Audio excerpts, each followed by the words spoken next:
પ્રભુનું વચન જે આપણે વાંચ્યું જૂના કરારની અંદર એસ્તરનું પુસ્તક અને 9મો અધ્યાય 17મી કલમથી 25મી કલમ સુધી આપણે વાંચ્યું અને કેટલીક મહત્વની બાબતો એ વચનમાંથી આપણે સમજવા માંગીએ છીએ.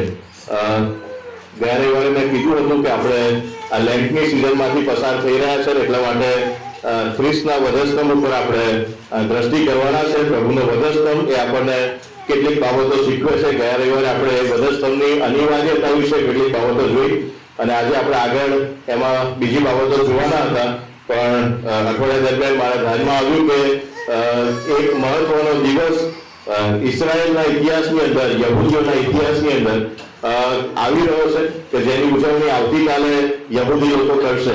અને ફક્ત યહૂદીઓની માટે નહીં પણ ખ્રિસ્તી વિશ્વાસને માટે પણ એ મહત્વનો દિવસ છે. જો કે આપણે કદી એવી દિવસને યાદ નથી કરતા, પણ યાદ કરવો જોઈએ. અને એટલા માટે એના સંદર્ભમાં કેટલીક બાબતો પ્રભુના વચનમાંથી આપણે નિહાળવા માંગીએ છીએ. ચોક્કસ આ બાબત પણ ખ્રિસ્તના વધસ્તંભ તરફ જ આપણને લઈ જાય છે, પણ વિષય થોડો અલગ છે અને આપણે એમાં જોવા માંગીએ છીએ. અહીંયા આપણે જે વચન વાંચ્યું એસ્તર 9 અને 17મી કલમથી આગળ જે આપણે બધી કલમો વાંચી અને અહીંયા એક પર્વના વિશે લખવામાં આવ્યું છે, ઉજવણીની વાત લખવામાં આવી છે, રાઈટ? અને એ ઉજવણી કેવી રીતે કરવી એના વિશે પણ ઘણી બધી બાબતો લખી છે. 19મી કલમથી આગળ એ કારણથી ગામડાના જે યહૂદીઓ કોટ વગરના કસ્બાઓમાં રહે છે તેઓ અદોર માસના 14મા દિવસને આનંદોત્સવના, મિજબાનીઓના અને એકબીજા ઉપર ભેટો મોકલવાના દિવસ તરીકે પાડે છે. આનંદ ઉત્સવ કરવાનો, મિજબાનીઓ કરવાની, એકબીજાની ઉપર ભેટો મોકલવાની. આ ઉજવણી શાની માટે કરવાની, રાઈટ? એસ્તરના પુસ્તકની અંદર જે બીજાનું વર્ણન કરવામાં આવ્યું છે એ આપણે આગળ જોઈએ છે, પણ પૂર નામનું આ પર્વ છે, બરાબર? પૂર નામનું પર્વ છે અને એ પર્વને યહૂદી લોકો ઉજવે છે. હવે પૂર હકીકતમાં એ નામનું એ પર્વનું આખું નામ પુરીમ છે, રાઈટ? અને પુરીમ એ બહુવચન વાળો શબ્દ છે. એક વચનની અંદર પૂર કહેવાય, બરાબર? આ જે શબ્દ છે એનો અર્થ થાય છે ચિઠ્ઠી. પૂર એટલે ચિઠ્ઠી અને પુરીમ એટલે કે ચિઠ્ઠીઓ, બરાબર? અને આ પુરીમ નામનું આ જે પર્વ યહૂદી લોકો આવતીકાલે ઉજવશે, 2જી માર્ચે એ પર્વ આવે છે, રાઈટ? તારીખ બદલાય દર વર્ષે, કારણ કે યહૂદી કેલેન્ડર એ અલગ છે આપણે જે કેલેન્ડર વાપરીએ છીએ એના કરતા, બરાબર? જે રીતે ઈસ્ટરની ને ગુડ ફ્રાઇડેની તારીખો દર વર્ષે અલગ આવે એ પ્રમાણે એ તારીખો બદલાય. આ વર્ષે 2જી માર્ચે હવે યહૂદી દિવસ એ આગલા દિવસે સાંજથી શરૂ થાય અને બીજા દિવસે સાંજે પૂરો થાય, રાઈટ? યહૂદી દિવસની ગણતરી એ પ્રમાણે છે. આગલા દિવસ એટલે 1લી તારીખે સાંજથી એમની બીજી તારીખ શરૂ થઈ જાય. આપણે રાત્રે 12 વાગે દિવસ બદલાય, એમનો સાંજે 6 વાગે બદલાય, રાઈટ? અને એટલે એ પ્રમાણે એ દિવસની ગણતરી પ્રમાણે એ પર્વની ઉજવણી થશે. અને જ્યારે એ પર્વ ઉજવવાનો દિવસ રવિવારે જ આપણે એકના મળ્યા છે આગલા દિવસે, એટલે મેં વિચાર્યું કે આ પર્વના સંદર્ભમાં એનું મહત્વ શું છે અને ખ્રિસ્તી વિશ્વાસને માટે એ કેવી રીતે આપણા માટે ઉત્તેજનનું કારણ બને છે એ આપણે જાણીએ કે જેથી આપણા માટે એ આશીર્વાદનું કારણ બને. હવે આ જે પુરીમ નામનું પર્વ ઉજવવામાં આવે છે એની પાછળનો આખો હેતુ, ચિઠ્ઠીઓનું પર્વ એ શા માટે ઉજવવામાં આવે છે? આખો એસ્તરનું પુસ્તક છે. હકીકતમાં યહૂદી લોકો એ પર્વ જ્યારે શરૂ થાય આગલા દિવસે સાંજે, ત્યારે સાંજે એમના સભાસ્થાનમાં જાય, બધા ભેગા થાય. અત્યારે સમય પ્રમાણે પોતાના ઘરમાં પણ કરે, રાઈટ? અને ઘણા સભાસ્થાનમાં પણ વ્યવસ્થા પ્રમાણે જાય. પણ એસ્તરનું પુસ્તક આખું એ લોકો વાંચે અને એ વાંચીને એ દિવસે કઈ બાબતો બનીને એ સમયમાં એસ્તરના સમયગાળાની અંદર એ કઈ બીનાઓ બની એ બધી જ વાંચીને યાદ કરે, તાજી કરે, એના માટે પ્રભુનો આભાર માને અને એવી રીતે આ પુરીમનું પર્વ ઉજવવાની શરૂઆત કરે, રાઈટ? હવે આપણે 10 અધ્યાય છે, 10 અધ્યાય અહીંયા ભજન સેવામાં નહીં વાંચી શકીએ, પણ તમે ઘરે તો સમય કાઢીને વાંચી શકો, રાઈટ? અને એટલે પ્રયત્ન કરજો આજે ને કાલે 2 દિવસમાં પહેલે 5-5 અધ્યાય પણ, કે જેથી એ આખી બીના એ તમે સમજી શકો, રાઈટ? આપણે અત્યારે કેટલીક કલમો થોડી વાંચીશું અને પછી આગળ વધીશું, પણ એ આખું પુસ્તક આ 2 દિવસમાં વાંચવાનો કદાચ પ્રયત્ન તમે કરી શકો છો તમને એમાં રસ હોય તો, બરાબર? એસ્તર એક સામાન્ય છોકરી હતી, રાઈટ? જુવાન છોકરી, 20 વર્ષની કદાચ એની આસપાસની ઉંમર હોય એવી દીકરી. અને આ અહશ્વરોષ જે રાજા છે, પહેલી કલમથી આગળ એની આખી બાબત લખી છે, જે હિંદથી તે કુશ સુધી 127 પ્રાંતો પર રાજ કરતો હતો. બહુ મોટું અને વિશાળ રાજ્ય હતું આ, રાઈટ. મીડો પર્શિયન જે એમ્પાયર હતું આખું, રાઈટ, આરબો અને મિઘાનીઓનું જે આખું સામ્રાજ્ય હતું કે જે બાબેલના પછી આવ્યું. બાબેલના પડતર વિશે આપણે થોડા સમય પહેલા નવા વર્ષના દિવસે દાનિયેલના પુસ્તકમાંથી જોઈ ગયા. દાનિયેલનું પુસ્તક 5મો અધ્યાય, બરાબર. જો કોઈને યાદ હોય, તમે નવા વર્ષની ભજન સેવામાં આવ્યા છો તો ખબર હશે, રાઈટ, કેવી રીતે એ રાજાને એ જ દિવસે રાત્રે ત્યાં મારી નાખવામાં આવ્યો. પેલો દિવાલ ઉપર લેખ લગાવ્યો, મેને તકેલ ઉપાડસી, રાઈટ. એ આખી બીલા બની અને બાબેલનું રાજ્ય પડ્યું અને આ નવું રાજ્ય જે મીડો પર્શિયન એમ્પાયર શરૂ થયું એની વાત અહીંયા છે કે આ રાજ્ય વૃદ્ધિ પામતું હતું અને કેટલું મોટું થયું. પહેલી કલમમાં હિન્દથી તે કુશ સુધી 127 પ્રાંતો પર રાજ કરતું હતું. 127 પ્રાંતો ઉપર. હિન્દ એટલે કે આપણો ભારત. અત્યારે એકચ્યુઅલી એ ભાગ આખો પાકિસ્તાનમાં ગયો, એ સમયે ભારતમાં જોડાયેલો હતો, રાઈટ. બે ભાગ ભારત પાકિસ્તાનના થયા પહેલા, એટલે છેક ભારત સુધી આ રાજ્યની પહોંચ હતી, એ સમયના ભારત સુધી, રાઈટ. એટલું લાંબુ અને વિશાળ ને મોટું રાજ્ય 127 પ્રાંતનું. અને એ રાજ્યનો રાજા અહાશ્વેરોસ, રાઈટ. અને આ છેલ્લો રાજા એવું કહી શકાય, કારણ કે આના પછી ગ્રીક સામ્રાજ્યની શરૂઆત થઈ. અહાશ્વેરોસ રાજાએ ગ્રીક સામ્રાજ્યની સામે બહુ લડત આપી અને એના માટે ઇતિહાસની અંદર બહુ પ્રખ્યાત છે, રાઈટ. પણ એમના પછી ગ્રીક સામ્રાજ્યની શરૂઆત થઈ. હવે આ જે સામ્રાજ્ય હતું એના સમયની આખી બનેલી બિના છે. આ વખતે યહૂદીઓનો 70 વર્ષનો બાબેલનો બંદીવાસ પૂરો થઈ ગયો હતો, રાઈટ. દારિયાવેશ રાજા અને કોરેશ રાજા ને બધું દાનિયેલના પુસ્તકમાં આપણે વાંચીએ છીએ. એ બંદીવાસ પૂરો થયો અને યહૂદીઓ એમને એ મંજૂરી આપવામાં આવી કે તમે યરૂશાલેમમાં જાઓ ને એનો કોટ બાંધો ને મંદિર બાંધો ને ત્યાં વસો અને વૃદ્ધિ પામો, પણ તમારે આધીન કોને રહેવાનું છે? આ મીડો પર્શિયન એમ્પાયરને. તમારું અલગ રાજ્ય નહીં, તમારો અલગ રાજા નહીં. રાજા તો હું જ, પણ તમારે અહીંયા રહેવાનું. યરૂશાલેમમાં જાઓ, વધો, એ મંદિર બાંધવાના પૈસા પણ અમે આપીશું. એ બધું તમને એઝરા અને નહેમીયાના પુસ્તકમાં કેવી રીતે કોટ બાંધ્યો ને મંદિર બાંધ્યું ને બધું વર્ણન મળશે, રાઈટ. એ બધું થયા પછી કેટલાક યહૂદીઓ ત્યાં યરૂશાલેમમાં જઈને વસ્યા. કેટલાક યહૂદીઓ કે જે લોકો જન્મ્યા જ અહીંયા બાબેલમાં હતા અને એ સમયના આજુબાજુના વિસ્તારોની અંદર, એ લોકો ત્યાં જ વસી ગયા, યરૂશાલેમમાં પાછા ના પણ ગયા, રાઈટ. એટલા માટે આ આખું જે 127 પ્રાંતોનું આખું મોટું સામ્રાજ્ય હતું, એ સામ્રાજ્યની અંદર છૂટાછવાયા ઘણી બધી જગ્યાએ યહૂદીઓ રહેતા હતા. ખાલી યરૂશાલેમમાં એવું નહીં, બધી જગ્યાએ, બરાબર, ફેલાયેલા હતા. અને એ પરિસ્થિતિમાં પછી આ અહાશ્વેરોસ રાજાને રાણી નવી પસંદ કરવાની હોય છે અને એનું આખું વર્ણન તમને ત્યાં મળશે. અને એમાં એસ્તરની પસંદગી છેલ્લે થાય છે રાજ્યની અંદર રાણી તરીકે, રાઈટ. અને એ આખું બધું પાછળની કલમોમાં તમે પહેલો અધ્યાય અને બીજો અધ્યાય બધું પાછળ વાંચો, તમને એ બધું મળશે. પણ એસ્તર કે જે યહૂદી છોકરી સામાન્ય ગામમાંથી બંદીવાન તરીકે આવી, રાઈટ. એ તો બંદીવાન તરીકે નહીં ગઈ, પણ એના મા બાપ ગયા, રાઈટ. અને ત્યાં બંદીવાસમાં એ જન્મી અને પછી એ છોકરી, એ નાની દીકરી, એને આટલું મોટું માન મળ્યું કે એ આ આખા સામ્રાજ્યની રાણી બની. અહાશ્વેરોસ રાજાએ એને એની રાણી તરીકે પસંદ કરી, બરાબર. હવે એ યહૂદી હતી એવું કોઈને ખબર નતું. એનો પિતરાઈ ભાઈ મોર્દેખાઈ, આ એસ્તરના મા બાપે નાનપણમાં જ મરણ પામ્યા, એટલે આ મોર્દેખાઈએ એસ્તરને ઉછેરીને મોટી કરી, રાઈટ. એ બધું વર્ણન તમને અહીંયા મળશે. અને ત્યાર પછી આ જ રાજ્યની અંદર અહાશ્વેરોસ રાજા પછી બીજા નંબરનો જે માણસ હતો, ત્રીજા અધ્યાયથી તમને એનું વર્ણન જોવા મળશે. તમે જો ત્રીજો અધ્યાય એની પહેલી કલમ, એસ્તર, મોર્દેખાઈ, અહાશ્વેરોસ રાજા, અને ચોથો જે માણસ છે અહીંયા એનું વર્ણન ત્રીજા અધ્યાયની અંદર પહેલી કલમ ત્યાં આગળ મળશે. પછી જે અહાશ્વેરોસ રાજાએ અગાગી હમદાદના પુત્ર હામાનને ઊંચી પદવીએ ચડાવ્યો અને તેણે તેની બેઠક તેની સાથેના સર્વ સરદારોથી ચડતી રાખી, બરાબર છે. આ જે હામાન છે કે જે અગાગી હમદાદનો પુત્ર છે, આ એની ઓળખ છે એ બહુ મહત્વની છે. અગાગ નામનો રાજા તમને પહેલા સમુએલની અંદર એનું આખું વર્ણન મળશે, બરાબર છે. અત્યારે બધું નહીં વાંચી શકીએ, પણ અમાલેકીઓને મારી નાખવાનું ને એમની પર વિજય મેળવવાનો આજ્ઞા ઈશ્વરે સમુએલ દ્વારા કોને આપી? ઇસ્રાયેલનો પહેલો રાજા કોણ? શાઉલ, શાઉલને આપી. બરાબર, એ બીના તમને ખબર છે. શાઉલ લડવા ગયા અને પછી ત્યાં બધું જોયું એટલે લોકોને તો મારી નાખ્યા, પણ એ ઢોર ઢાક ને ઘેટા બકરા ને બધું જોઈને મન લલચાવ્યું.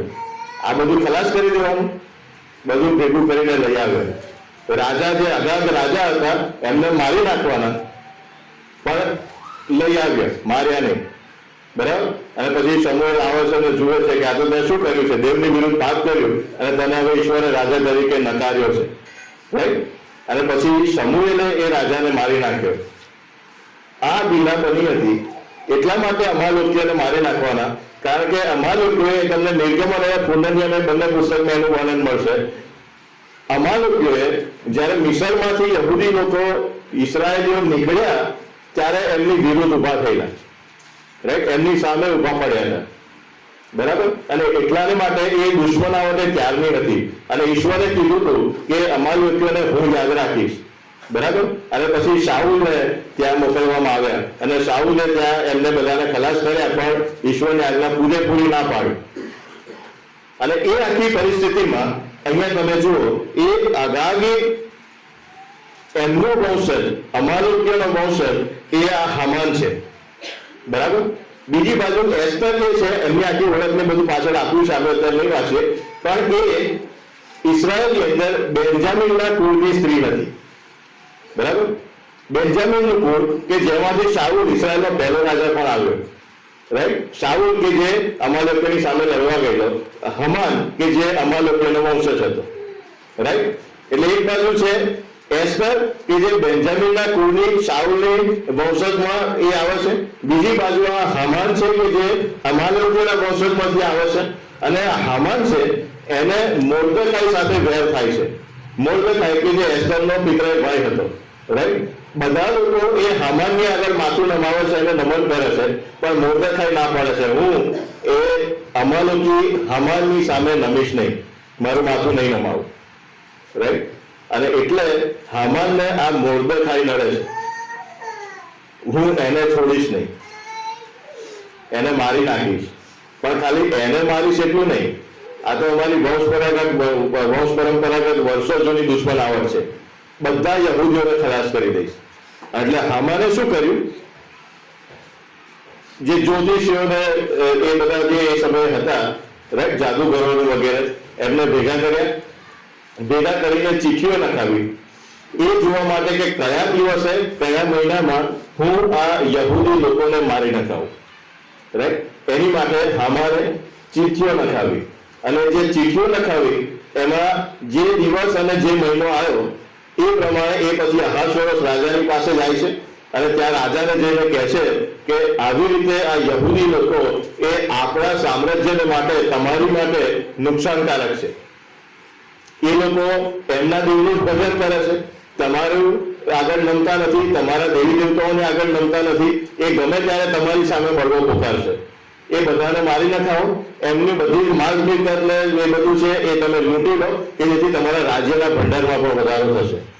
અને અહાશ્વેરોશ રાજાને એ વાત સારી લાગે છે, એટલે કહે છે કે કઈ વાંધો નહીં, એ પ્રમાણે એ જે લેખિત હુકમ છે એ આખા સામ્રાજ્યની અંદર 127 રાજનું સામ્રાજ્ય દરેક જગ્યાએ પહોંચાડી દો. આ દિવસે, આ મહિનાની આ તારીખે બધા જ યહૂદીઓને એમની આસપાસમાં રહેતા લોકોએ મારી નાખવાના, જે બીજા લોકો છે યહૂદી સિવાયના. રાઈટ, કેમ કે યહૂદીઓ બધા ફેલાયેલા હતા, મેં શરૂઆતમાં કીધું એ પ્રમાણે. આ દિવસે બધાને મારી નાખવાના. અને એ બાબતની જાણ મોર્દેખાઈને થાય છે અને મોર્દેખાઈ પછી એસ્તરને એ બાબત જણાવે છે કે જે અત્યારે રાણી છે એ યહૂદી છે એવું કોઈ જાણતા નથી. અને એસ્તરને કહે છે કે જો તું ચૂપ રહીશ તો ઈશ્વર કે એમના લોકોને માટે કોઈક ને કોઈક રીતે મદદ મોકલશે. રાઈટ, પણ યહૂદીઓ મળશે તો એવું ના વિચારીશ કે તું રાણી છું એટલે તું બચી રહીશ રાજગઢની અંદર, તું પણ યહૂદી છો, તારો પણ વારો આવશે. રાઈટ, અને પછી એસ્તરે મોર્દેખાઈને કહેવડાવે છે 3 દિવસ સુધી બધા ઉપવાસ કરો, હું પણ ઉપવાસ કરીશ, મારી દાસીઓ પણ ઉપવાસ કરશે, અને પછી હું રાજાની આગળ જઈને રજૂઆત કરીશ. હવે રાજાની આગળ જ્યાં સુધી રાજા સામેથી ના બોલાવે ત્યાં સુધી ના લઈ શકાય. જો રાજા ના બોલાયા વગર તમે જાઓ તો રાજાનો એ અધિકાર છે કે તમને ત્યાં મારી નખાવે. રાઈટ, અને એટલે જીવના જોખમે એસ્તરે રાજાની આગળ જવાનું છે. અને ત્યાં જઈને પછી એ રાજાએ એસ્તરને સ્વીકારે છે અને બધી બાબતો લખી છે અને વાતચીત થાય છે અને પછી 2 દિવસ સુધી રાજાને અને પેલા હામાનને મિજબાની માટે બોલાવવામાં આવે છે. એસ્તર બોલાવે છે અને બીજા દિવસે પછી એસ્તર એ રાજાને હામાનની આખી વાસ્તવિકતા જણાવે છે, રાઈટ, કે આ વ્યક્તિએ તો આવું આવું કર્યું છે, તમને ગેરમાર્ગે દોર્યા છે અને આ ખોટી વાત થઈ છે. અને પછી હામાનને મારી નાખવામાં આવે છે. જે હુકમ બહાર પાડવામાં આવ્યો હતો એનાથી વિપરીત હવે બીજો હુકમ આપવામાં આવે છે અને એ બધું વર્ણન. એટલે આ આખું એસ્તરના સમયમાં બનેલી બીના, બરાબર. અને એ ચીઠીઓ નાખી તારીખ જોવા માટે, મહિનો નક્કી કરવા માટે કે આ દિવસે યહૂદીઓને મારી નાખવા, અને એ વાતને ઈશ્વરે આખી ઊંધી ફેરવી કાઢી. એના પરિણામ સ્વરૂપે આ ચીઠીઓનું પર્વ એટલે કે પુરીમનું પર્વ એ યહૂદી લોકો વંશ પરંપરાગત ઉજવે છે, જે આપણે 9મા અધ્યાયની અંદર વાંચ્યું 17મી કલમથી આગળ, રાઈટ. એ પુરીમનું પર્વ કે જે દિવસે ઈશ્વરે એમના લોકને મરણના હાથમાંથી બચાવ્યા અને જીવનનો આશીર્વાદ આપ્યો, રાઈટ. હવે આ આખી જે બીના બની એ 10 અધ્યાય તમે વાંચો. મેં ખાલી તમને વાર્તાના સ્વરૂપમાં બહુ ટૂંકમાં જણાવ્યું, રાઈટ. આ આખી બીના બની એ આપણને આત્મિક રીતે કેવી રીતે મંડળીમાં ખ્રિસ્તીઓને લાગુ પડે છે, આ બધી બાબતો કેવી રીતે આપણને ખ્રિસ્ત તરફ અને ખ્રિસ્તના વધસ્તંભ તરફ લઈ જાય છે એ આપણે સમજવા માંગીએ છીએ, રાઈટ. કેટલીક બાબતો એમાં જોઈએ. સૌથી પહેલી બાબત, હામાન દ્વારા અહાશ્વેરોશ રાજાને કીધું કે બધા જ યહૂદીઓને મારી નાખો, કોઈ બચવા ના જોઈએ. આખા સામ્રાજ્યની અંદર એક પણ યહૂદી માણસ રહેવો જોઈએ નહીં, રાઈટ. બીજા અર્થમાં એવું કહી શકાય કે પૃથ્વીના પટ ઉપર કોઈ યહૂદી બચવો જોઈએ નહીં. કેમ? કારણ કે વંશ પરંપરાગત દુશ્મનાવટ હતી અમાલોકીઓની, અને એ જે દુશ્મનાવટ છે એને લઈને એ કહે છે કે હવે કોઈ રહેવું જોઈએ નહીં. આ મરણનો જે પત્રો, જે જાહેરનામું બહાર પાડવામાં આવે છે, બધાએ મરી જવાનું છે, કોઈ પણ યહૂદી બચવો જોઈએ નહીં. એ જે પરિસ્થિતિ દરેક માણસની આ પૃથ્વી ઉપર છે. પાપનો દંડ છે બધાની ઉપર છે. રોમનોનો પત્ર 6 અધ્યાયની અંદર પ્રભુનું વચન જણાવે છે કે સગળાએ પાપ કર્યું છે, અને એટલાને છેવટે પછી જણાવે છે કે પાપનો મુસારો, પાપનું પરિણામ કે પાપનું વેતન એ મરણ છે. એ મરણ બધાની ઉપર લાગુ પડે છે, કોઈ બચી શકે નહીં, રાઈટ. જે પ્રમાણે એક પણ યહૂદી ના બચવો જોઈએ એ પ્રમાણે એક પણ માણસ બચી શકે નહીં. બધાએ પાપમાં મરવાનું છે, રાઈટ. અને એ મરણ બધાની ઉપર લાગુ પડે છે. એ મરણમાંથી બચવા માટે હવે શું કરી શકાય? કેવી રીતે એ મરણનો દંડ એ માણસના જીવનમાંથી દૂર થાય, આપણે જીવનમાં પ્રવેશી શકીએ? એની માટે પ્રભુ ઈસુ મધ્યસ્થ બને છે, રાઈટ. જે પ્રમાણે એસ્તર એ મધ્યસ્થ તરીકે રાજાની આગળ જાય છે, એવી રીતે પ્રભુ ઈસુ હિબ્રુઓના પત્રની અંદર એ બાબત જણાવ્યું છે. ખ્રિસ્ત એ આપણા સનાતન પ્રમુખ યાજક છે કે જે બાપની આગળ આપણી માટે મધ્યસ્થી કરે છે, હંમેશા માટે મધ્યસ્થી કરે છે, રાઈટ. અને એ મધ્યસ્થી કરે છે એટલા માટે ખ્રિસ્તની મધ્યસ્થીના કારણે આપણને જીવનનો આશીર્વાદ મળે છે. બીજું કોઈ એનું કારણ નથી, રાઈટ. અને એ મધ્યસ્થી એ આપણને અહીંયા એસ્તરના જીવનમાંથી દેખાઈ આવે છે. બીજી જે બાબત અહીંયા આપણને જોવા મળે છે, આ હામાને મોર્દખાઈને મારી નાખવાને માટે 75 ફૂટ ઊંચો લાકડાનો મોટો માચો બનાવ્યો હતો, આખી ફ્રેમ બનાવે ને એની ઉપર વચ્ચે જે દોરડું લટકાવે ફાંસી આપવાની માટે, એ આખી વ્યવસ્થા કરી હતી. બધા યહૂદીઓને મારી નાખવાના, પણ મોર્દખાઈને એના ઘરના લોકોને હું ઘરે પાછો આપીને એના ઘરના ધાબા ઉપર આખો લાકડાનો બનાવ્યો, રાઈટ, કે જ્યાં ફાંસી આપીને મારી નાખવામાં આવે. અને એસ્તરે જ્યારે વાસ્તવિકતા જાહેર કરી ત્યારે આ અહાશ્વેરોશ રાજા એ ગુસ્સે થાય છે, અને ગુસ્સે થઈને પછી એના સૈનિકોને ત્યાં આજ્ઞા કરે છે કે હામાને જે માથરો બનાવ્યો છે એમાં હામાનને જ લટકાવીને મારી નાખો. અને એ લાકડા ઉપર હામાનને લટકાવીને રાત્રે મારી નાખવામાં આવે, રાઈટ. એના ઘરના બધાને મારી નાખવામાં આવે. એ જે લાકડું છે, પ્રભુનું વચન જણાવે છે કે જે લાકડા પર ટંગાયેલો સાબિત થાવ, રાઈટ. અને લાકડા ઉપર પ્રભુ એ આપણા માટે લાકડું ઉચકે છે અને વધસ્તંભ ઉપર જાય છે, ને બધું આપણે ગયા રવિવારે પણ ઘણી બાબતો જોઈ ગયા, રાઈટ. એ લાકડું કે જેની ઉપર મોર્દખાઈને લટકવાનું હતું ત્યાં હામાનને લટકાવવામાં આવે છે. અને એવી જ બાબત વધસ્તંભ પર દેખાય છે. પહેલી નજરે સીધું જોઈએ તો ત્યાં પ્રભુ એ વધસ્તંભ ઉપર દેખાશે, રાઈટ? પણ હકીકતમાં એ વધસ્તંભ ઉપર ખ્રિસ્ત નથી. એ વધસ્તંભ ઉપર પાપનું મરણ થાય છે. એ વધસ્તંભ ઉપર મરણનું મરણ થાય છે.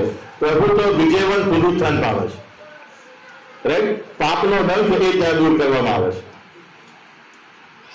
અને એટલે એ મોર્દેખાઈની જગ્યા એ હામાનને જે રીતે લટકાવી દેવામાં આવે છે એવી જ રીતે ત્યાં ખ્રિસ્ત દેખાય છે, પણ હકીકતમાં શૈતાનની હાર થાય છે. એ આખી બીના હામાને રચી, હામાનની પાછળ શૈતાનનો હાથ હતો. કોઈ યહૂદી ના બચે, અને કોઈ યહૂદી ના બચે તો તારણની યોજના ક્યાં જાય? મસીહ હતો યહૂદીઓમાં ત્યાં બન હતું, રાઈટ? એટલે શૈતાન એ મોર્દેખાઈને લટકાવવાની વાત કરે છે અને બધા યહૂદીઓને ખલાસ કરવાની વાત કરે છે. એના માટે હામાન એ નિમિત્ત બને છે. અહીંયા પણ શૈતાન એવું જ કરવા જાય છે. વધસ્તંભ પર પ્રભુને ત્યાં આડા ઉપર, લાકડા ઉપર ત્યાં વધસ્તંભે જડી દેવામાં આવ્યા. હવે બધું ખલાસ થઈ ગયું અને શૈતાનને જીત થઈ ગઈ. હકીકતમાં ત્યાં શૈતાન હારી જાય છે. એ વધસ્તંભ તળે શૈતાન કચડાય છે અને એનો નાશ થાય છે. પાપનો, મરણનો નાશ ક્યાં થાય છે? અને એટલા માટે એ બાબત આપણને ત્યાં બીજી જોવા મળે છે. એસ્તર નામનો જે અર્થ થાય છે પ્રભાતનો તારો, પ્રભાતનો તારો, રાઈટ? અને પ્રભાતનો તારો એ એક તારો જે વિનસ ગ્રહ છે, રાઈટ? હકીકતમાં એ એક તારો એ દિવસે અજવાળું થાય ત્યાં સુધી પણ મોડા સુધી દેખાય. એટલા માટે એને પ્રભાતનો તારો કહેવામાં આવે છે, કે જે સૂર્યનો પ્રકાશ શરૂ થઈ ગયો છે તેમ છતાંય દેખાય છે. બીજા તારાઓ રાત્રે અંધારામાં દેખાય, આ એક તારો એ દિવસના પણ સવારમાં પણ દેખાઈ આવે છે, રાઈટ? એટલા માટે એને પ્રભાતનો તારો કહેવામાં આવે છે. એવો તારો કે જે સૂર્યના પ્રકાશની સામે પણ ઝળહળી જાય છે. અને પ્રભાતનો તારો નામ કોને આપવામાં આવ્યું છે? પ્રભુને, ઈસુને. એ આપણો પ્રભાતનો તારો છે, રાઈટ? એવો પ્રકાશ કે જેને બીજો કોઈ પ્રકાશ ઢાંકી શકતું નથી. એ નામ એસ્તરને આપવામાં આવ્યું હતું અને એ નામ નવા કરારમાં ખ્રિસ્તને આપવામાં આવે છે. એ પ્રભાતનો તારો કે જે આપણને અનંતકાળના અજવાળામાં, પ્રકાશમાં દોરી જાય છે. પ્રકટીકરણના પુસ્તકમાં લખ્યું છે છેલ્લા 2 અધ્યાય 21 ને 22 અધ્યાયમાં, હવે સૂર્યની કોઈ જરૂર નથી, કારણ કે દેવ પોતે તેઓમાં વાસો કરશે. દેવ તેમનો પ્રકાશ બનશે. દેવના અજવાળાની અંદર આપણે અનંતકાળ માટે રહેવાના છે. એ ખ્રિસ્ત આપણી મધ્ય આવીને રહેશે અને એ જીવનનો આશીર્વાદ, એ મહાન આશા, એ પ્રભાતનો તારો એ નામની અંદર આપણને આપવામાં આવે છે. એ એસ્તરનું જીવન આપણને સૂચવી જાય છે. ગમે તેવી પરિસ્થિતિ હોય, ગમે તેવો અંધકાર હોય, એ મરણની છાયાની ખીણ હોય, પણ ત્યાં ખ્રિસ્ત આપણો પ્રભાતનો તારો એ આપણી પાસે છે. અને એ ખ્રિસ્ત આપણી સાથે છે એ આપણને ખાતરી મળી છે. પણ હવે એસ્તરની માફક એ પ્રભાતના તારા જેવું જીવન આપણે પણ જીવવું પડશે ને. એ રાજાની આગળ જવાની માટે કદાચ મરણદંડ મળે, ગમે તેવી પરિસ્થિતિ આવે, ગમે તે મોટી પડકારોને, પ્રશ્નોને, મુશ્કેલીઓનો સામનો કરવો પડે, પણ એ દરેક પરિસ્થિતિની અંદર જો આપણે પ્રકાશના સંતાન છીએ તો એ પ્રભાતના તારાનું જીવન એ આપણામાં ઝબકવું જોઈએ, એ ઝળહળવું જોઈએ, એ દેખાવું જોઈએ. જો એ અલગતા દેખાતી જ નથી તો પછી આપણું ખ્રિસ્તીપણું શું કામનું? તો પ્રકાશના સંતાન તરીકે ઓળખાવાનું આપણું શું કામનું? જો એનો લાભ આપણી આસપાસ બીજા કોઈને નથી મળતો, એ પ્રકાશનું કિરણ બીજા કોઈને નથી દેખાતું. અને એટલા માટે એ ખ્રિસ્તીપણું જીવવું, ખાલી ખ્રિસ્તી તરીકે ઓળખાવું એવું જ નહીં, પણ એ ખ્રિસ્તીપણું જીવવું, એ ખ્રિસ્તને જીવવા, એ આપણી માટે બહુ મહત્વની બાબત છે. જો એ જીવન નથી તો ખ્રિસ્તી તરીકે ઓળખાવું એ નકામું છે. અને એટલા માટે આજે પુરીમનું પર્વ આપણે યહૂદીઓ ઉજવશે. અને આપણે પણ જો તમે ઘણા બધા એસ્તરનું પુસ્તક આપ્યું, ઘણી બધી બાબતો એમાંથી કહી શકાય. સમયની મર્યાદામાં આપણે બધું નહીં જોઈએ, રાઈટ? પણ એ પર્વ જ્યારે ઉજવાય છે એ ચીઠીઓ લખાય છે. ખ્રિસ્તના વધસ્તંભની આગળ પણ ચીઠીઓ નાખવામાં આવી હતી, રાઈટ? ચીઠીઓ નાખીને પછી જબ્બાને વહેંચી લીધો, કારણ કે ફાળવા માંગતા નહોતા. અને આટલું બધું આપણે જાણીએ છીએ. એટલે એ પર્વ આપણને જ્યારે સીધા ખ્રિસ્તની આગળ, ખ્રિસ્તના વધસ્તંભની આગળ લઈ જાય છે. મિશનમાંથી નીકળ્યા ત્યારે પાસ્કા પર્વ હતું કે જે એ બતાવતું હતું કે કેવી રીતે ઈશ્વરે મરણની છાયામાંથી, મિશનના અંધકારમાંથી એમને બહાર કાઢી નાખ્યા અને વચનના દેશમાં લઈ જવાના. બાબેલના બંદીવાસમાંથી આ જે પરિસ્થિતિઓ આવી, એ પરિસ્થિતિઓની અંદર આ પૂરીનું પર્વ દેવે એમને કેવી રીતે બચાવ્યા એને દર્શાવે છે. અને પછી છેલ્લે એ આજ્ઞા જે બદલી કાઢવામાં આવી, આ જે મીડો પર્શિયન એમ્પાયર હતું, તમે દાનિયેલનું પુસ્તક વાંચ્યું હોય એના 6થા અધ્યાયની અંદર તમને ઘણી બધી બાબતો જોવા મળશે.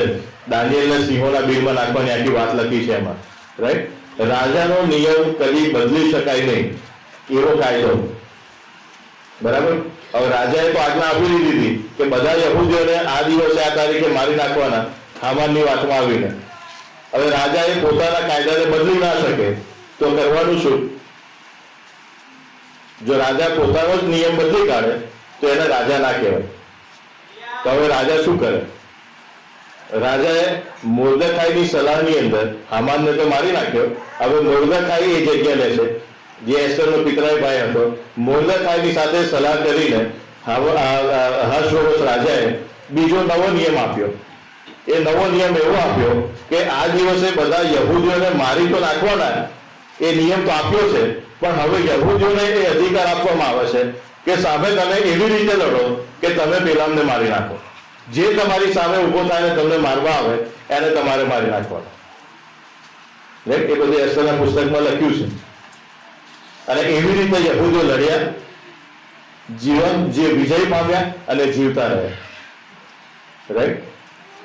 પાપનો દંડ એ આપણી ઉપર છે, એને કોઈ બદલી નહીં શકે. ઈશ્વર એ એમના ન્યાયપણાને ફેરવી નહીં તોડે.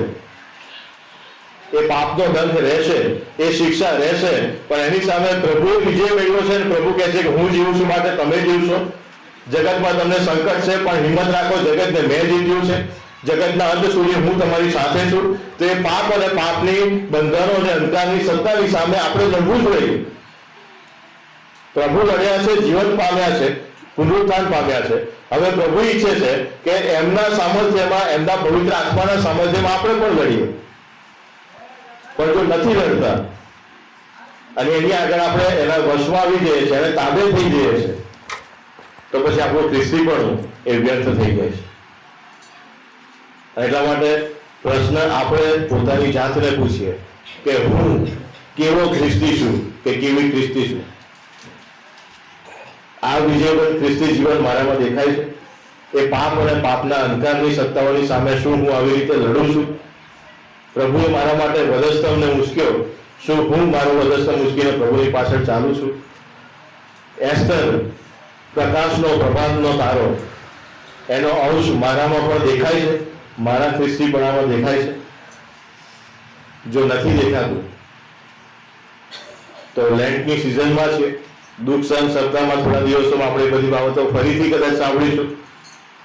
અને આવતીકાલનું પૂરીમનું પર્વ એ આપણને અત્યારે ફરીથી યાદ દેવડાવે છે. પ્રભુ અજાયબ રીતે ઉદ્ધારનાર છે, બચાવનાર છે, પણ સાથે પ્રભુ આપણું પણ યોગદાન એમાં માગે છે. આપણે આપીશું કે નહીં? પ્રભુની વેદની પાસે આવવાના છે ત્યારે આપણે પોતાની જાતને પ્રશ્ન પૂછીએ, પોતાના જીવનોને ચકાસીએ અને પ્રભુની આગળ આપણે સોંપાઈ જઈએ, આપણી આંખોને બંધ કરીએ.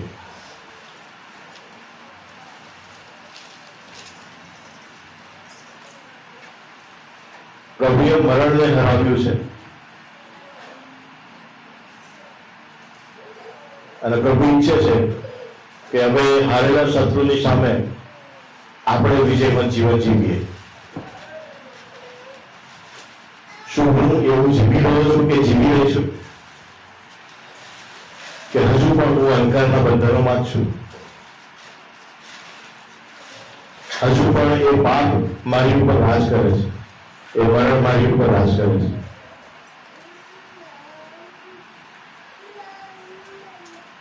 શા માટે આપણે જીવનનો આશીર્વાદ સામે હોવા છતાં પણ મરણના અંધકારમાં જીવીએ?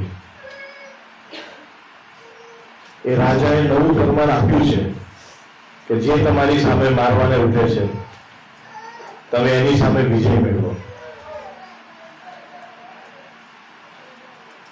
તો અધિકારનો ઉપયોગ કરીને શા માટે આપણે એ મરણને હરાવીને જીવનના વારસદાર ના બની છીએ?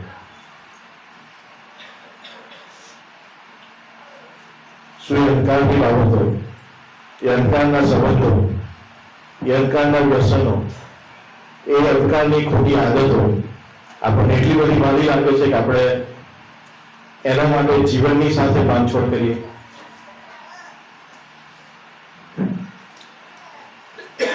ખ્રિસ્ત કે જે આપણો ભગવાનનો તારો છે,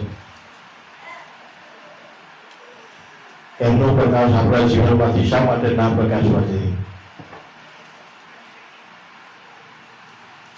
પ્રભુની મેજની આગળ પ્રભુને એ વચન આપીએ, એ ખાતરી આપીએ, એ મોર્દખાઈનો નમૂનો, એસ્તરનો નમૂનો અમે અમારા જીવનમાં લઈશું, એવા જીવનો જીવીશું અને મરણને હરાવીને અલંકારના જીવનમાં પ્રવેશીશું. એની માટે પ્રભુની સહાય માંગીએ, પ્રભુને વચન આપીએ. ભલા દેવો, મારી પ્રાર્થના છે એવા નિર્ણયો લેવાને માટે અને એવું વિજયવંત ખ્રિસ્તી જીવન જીવવા માટે તમને તમારા પવિત્ર આત્માનું સામર્થ્ય અને ભરપૂરીપણું આપજો. પ્રભુ ઈસુમાં અમારી પ્રાર્થના સાંભળીને માન્ય કરો.